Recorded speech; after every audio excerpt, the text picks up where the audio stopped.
Holiday World in Santa Claus, Indiana has officially announced their brand new for 2027 roller coaster. This is called Cannonball, and it is a mock rides water coaster going in their 4th of July area, replacing the former Raging Rapids attraction, which was removed in 2024.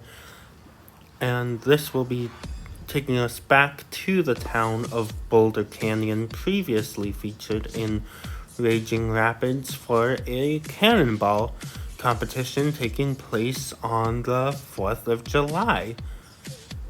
So this ride will have a height of 90 feet, a length of 1,700 feet, a drop of 70 feet into a splashdown into a pool that's designed to look like a community pool, and a top speed of 45 miles per hour.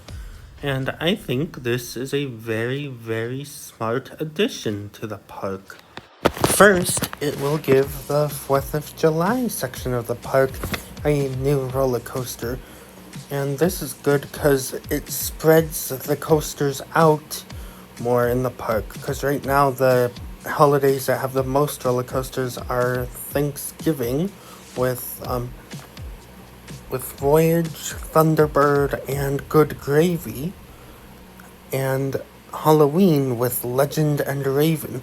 The other holidays don't have roller coasters yet, so it's nice to see them investing in another holiday that's not Christmas or Halloween.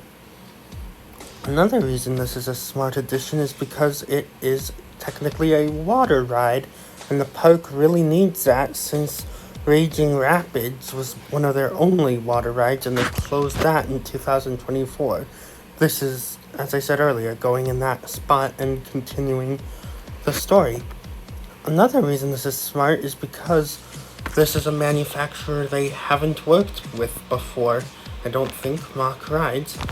And it's a steel coaster, so it's going to be adding to their steel coaster collection with a unique ride. There are other rides in the steel coaster collection. Thunderbird and Good Gravy are off-the-shelf clones, so this gives them a custom steel coaster, which they don't really have. And what makes this coaster unique is it also has log flume portions, so they're advertising this as 1,700 feet long, but I'm thinking maybe half of it is like roller coaster track, and then the other half is, based on this rendering, the water ride portion, because the coaster itself looks very, very short, as you'll see when we go through this layout in about a minute, and it can fit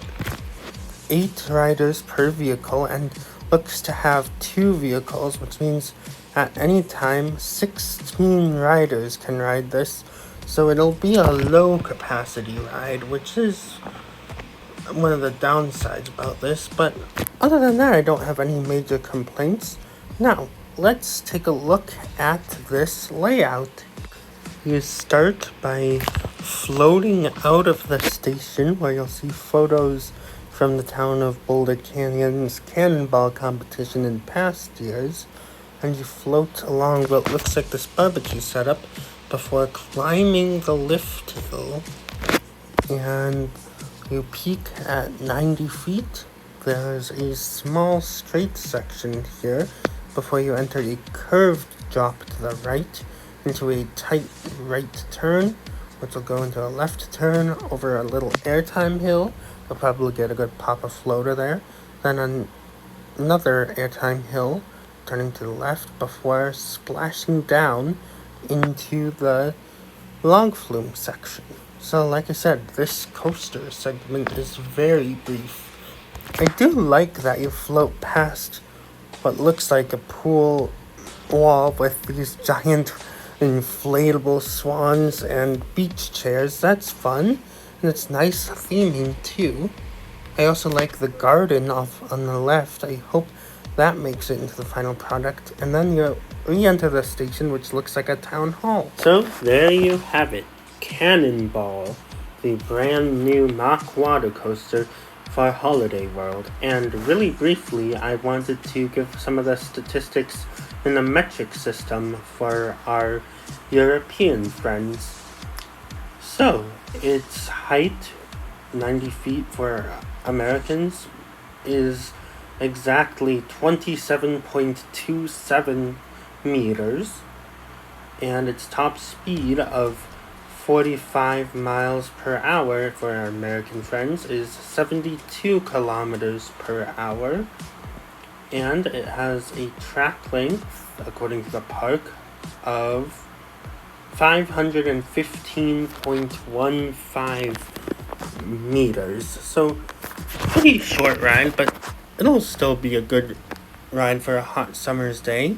Now, I want to hear your thoughts. Are you happy about Cannonball, or are you disappointed and wish it was something else? Let me know in the comments below, and I'll see you in my next video, which will be talking about the evolution of water park resorts. Thank you so much for watching, and have a great summer. Bye, everybody.